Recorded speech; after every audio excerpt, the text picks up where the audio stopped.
Yo, alright, this video, it might be kind of long, alright, just because I want to give y'all some background, where I come from in fitness and stuff like that. And I'm saying that because I'm making a lot of changes in my program, in my eating. And I think this is a big impact on the fitness industry and what's about to happen. So for me, the way that things are unfolding is like this. Fasting has now become something that is very normal to the average person because they learned that part of fasting is anything that extends a long period of time without eating, right? So people came to the conclusion that we're all doing it at some point in time every day, right? Whether you sleep for 4, 5, 6, 7 hours and that ends up being your fast, or you just stay away from food long enough and that's your fast. So people have gotten really kind of familiar with intermittent fasting, which is usually set up with a 16-hour fasted state and an 8-hour fed state. People have also changed that up a little bit to a 18-hour fasted state and a 6-hour fed state, and also increased that from the 18 to 20, and now people have now come very close to the 24. Now, when you hit 24, what they've actually recently uncovered in new research and studies is that after 24 hours is when most people hit ketosis, right? Because everyone is burning calories at a different pace. You won't hit ketosis at the same time I hit ketosis. I can also induce ketosis by doing exercise, and also the type of exercise, whether it be high intensity, long duration. All these are ways to actually bring your calories in that you're already holding and your glycogen to bring it down. All right. You actually want to run out completely in order to be in a complete fasted state, slip into ketosis and all of that good stuff. So in order for you to make that happen, you have to deplete your glycogen stores and deplete any other calories that you have hanging around inside your body. With that being said, people simply said, hey, look, why don't I just simply go to 24 hours, do a little bit of exercise before I get to that point, and I should definitely be in ketosis. And everybody went ahead and went that route, and not only did they see good results, they seen better results than the 18, the 20, or the 16-hour fast. Now, someone who's never fasted before and decides to do a 16-hour fast might think differently. Because they've never fasted before, if that's their first time doing it, they're gonna see great results. But if someone has continuously fasted for 16 hours for a long period of time, at some point in time, their body starts to notice what's going on, and it strategizes accordingly to hold on to calories and do what's necessary to make your body run smoother, keep you alive, and all that good stuff. So at some point in time, people might call the 16-hour, 18, 20, 24, whatever you set up with, great, but it could also hit a plateau. You could also come to a point where you're not seeing the same results you've seen the first time around.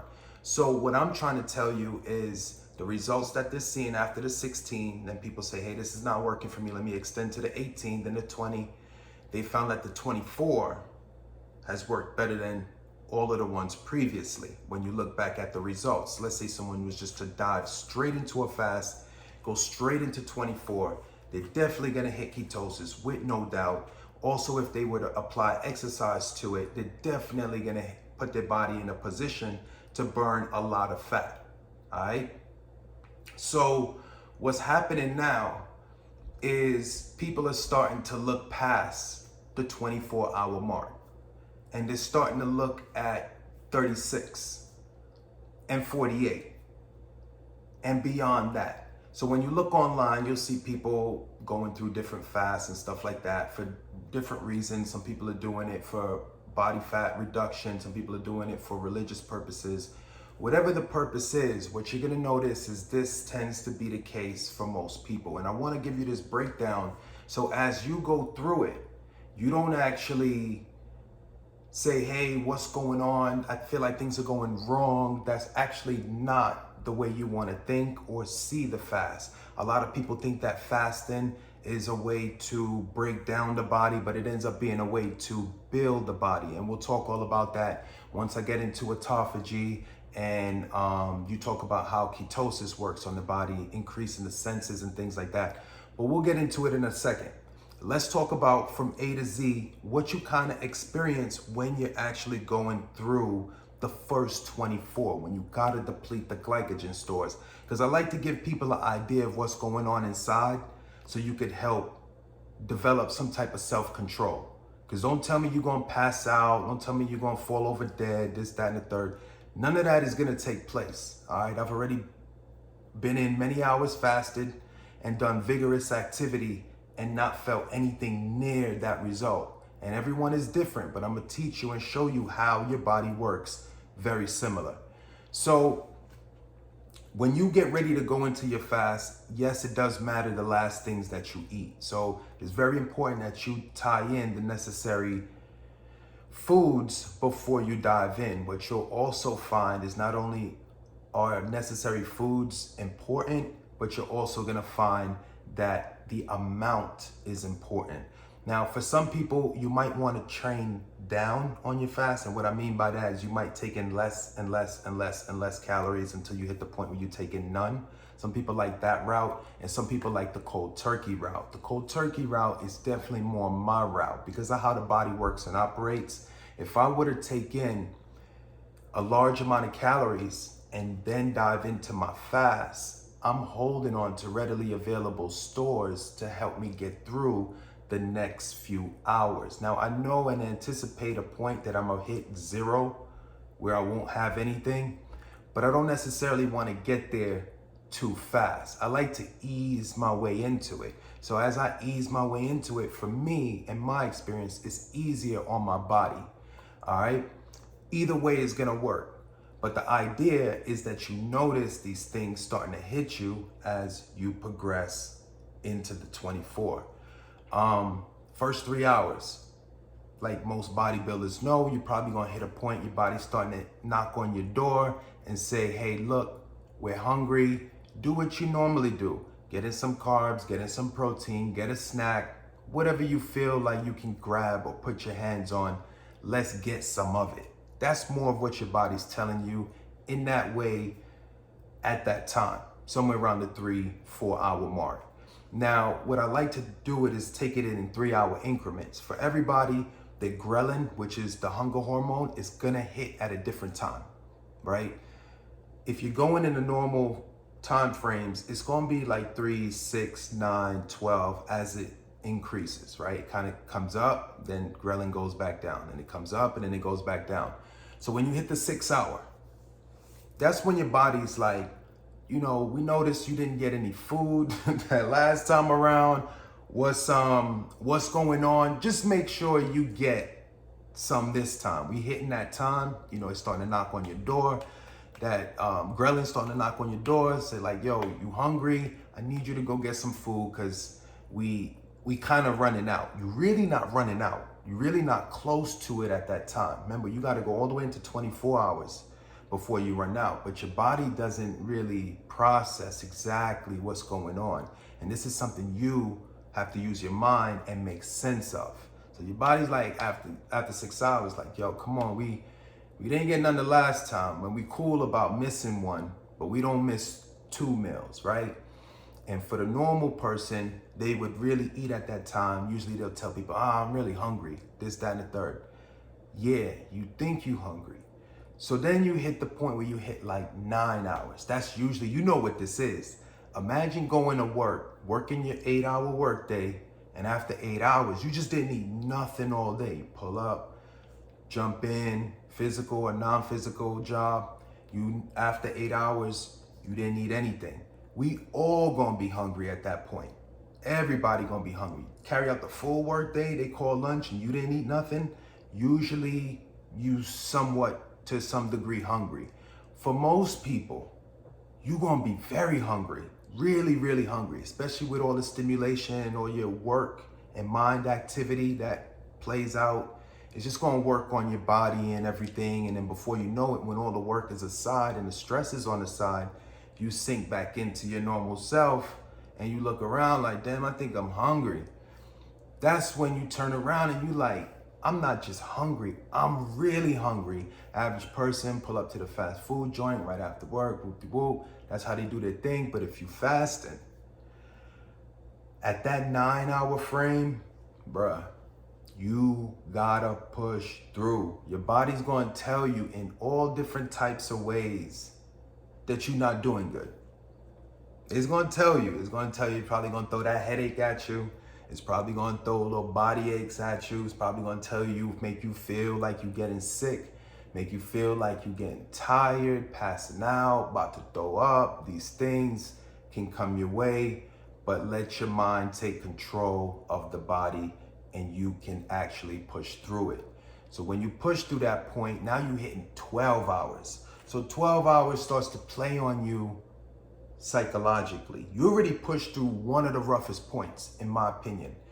When you hit 12, it's different because now you're working on your psychological side of things. You already passed hunger. You've been really hungry. Not only the 3rd, the 6th, but that 9th hour, it really hit you. And now you on 12. So you on a different level of hunger and you almost like, man, bump the hunger. I'm just trying to deal with the fact that I just went 12 hours, bro, with no food. No food. Who does that? So you look around and you like, damn, like, what am I supposed to do right now? Do I drink some water? Do I, what do I do? Well, if you're thirsty, drink, right? I'm not against that. There's also things like black coffee you could drink. There's tea, 0-calorie tea, things like that you can actually have. One of the biggest things you have to keep in mind during this phase, this stage, your body is really trying to tell you to get food, all right? It's not necessarily running out. It's just trying to tell you it's not on track like it was yesterday, and it needs what it usually gets. So by you ignoring that, you are switching your energy systems, all right?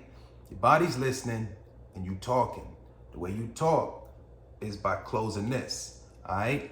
Your body's switching energy systems. After your body decides to switch its energy system, you're gonna run off the real fuel. But we're not there yet. We at 12, right? So 12, you're looking around, you probably telling people, you tell somebody, they're gonna look at you crazy, bruh. They're gonna be like, what's this man on? But they'll learn later down the line how this all works out, right? So you tell somebody 12, you already going half the day. They probably gonna tell you all about their cousin and their homie and everybody else that's in a minute fast, and then they're doing the 16. So you start to build your confidence back up. You like, oh, whoa, I did 12 and I thought I was crazy, but you telling me somebody did 16? So you like, all right, I could do 16. You probably close to bedtime, right? So you probably go to sleep, whoop-de-whoop. A few hours pass, you spill into the 16. Now you feeling like, man, I'm on 16. I'm hungry, but I'm pushing through this. And that's part of what you got to actually do is push through it.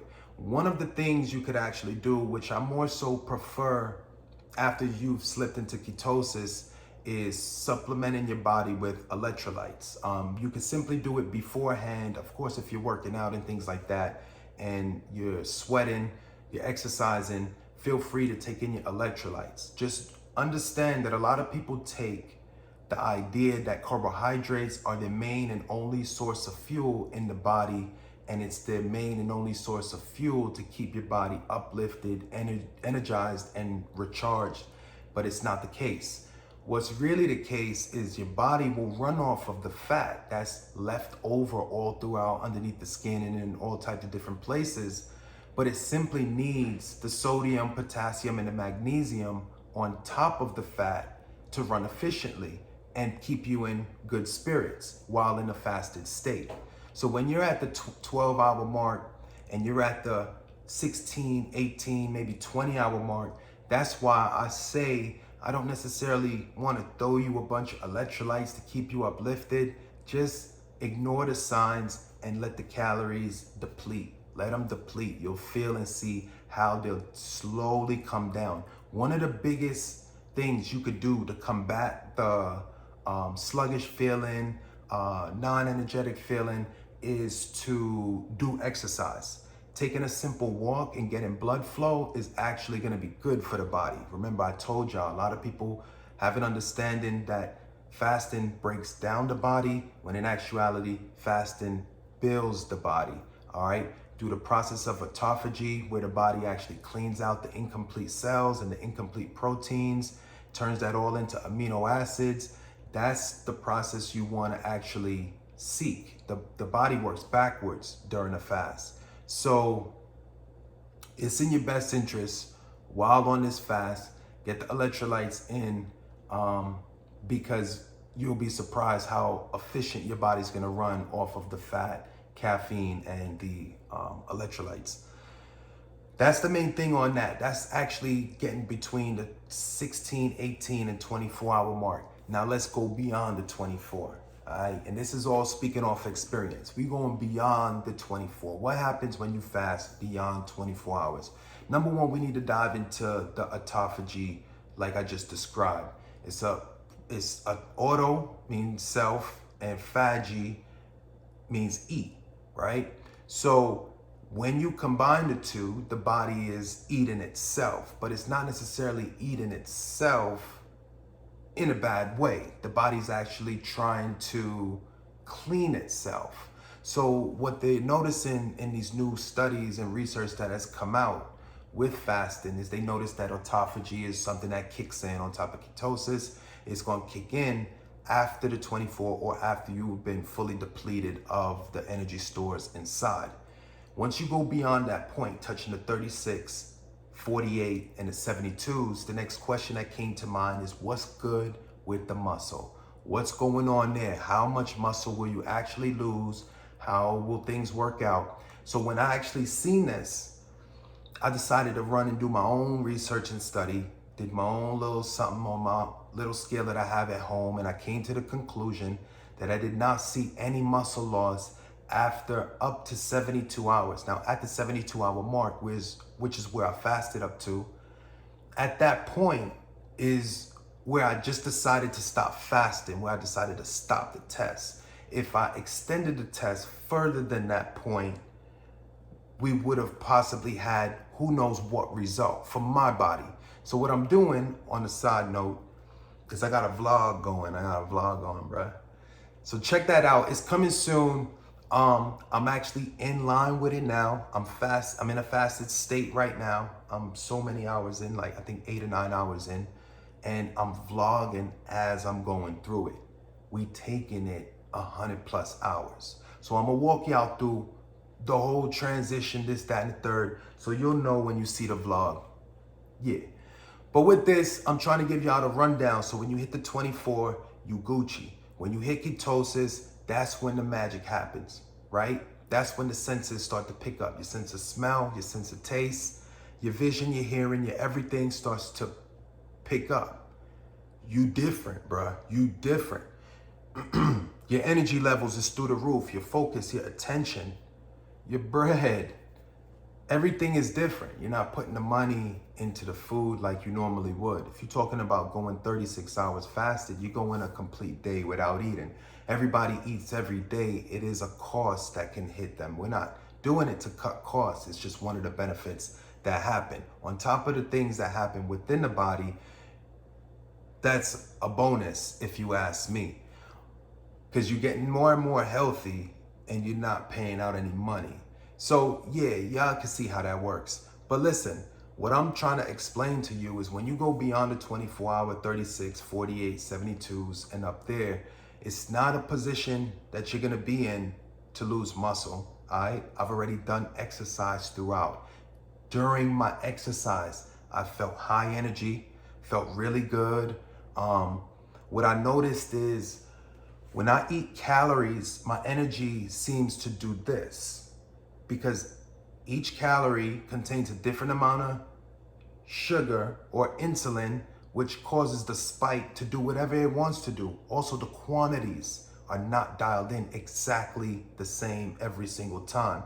So I notice when I eat foods, and especially with different combinations of foods, when I go out and do any type of physical activity, you ever fueled your body? If you physically active and you watching this right now, you ever fueled your body with a bunch of food? You got the idea in mind that when you get out, you're gonna actually do this, that, and the third on the field, in the weight room, or whatever. No pre-workout, just the calories. You notice the calories don't hit the same. You get spikes. You be out there, bro, I got hella energy. And then 10 minutes later, your joint is crashing, right? Or you even have the joint where you like, I don't got no energy.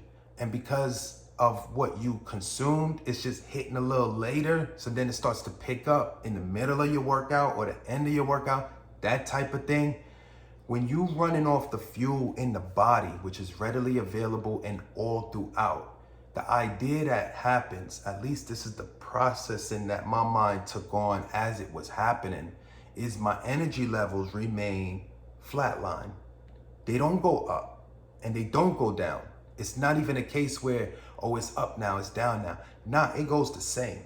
If you ask me to run max speed, which is a goal that I have in mind while in my fast, I'm gonna wait till I'm so many hours in and I'm gonna try and push my 23, 24, 25 miles an hour speed that I usually do.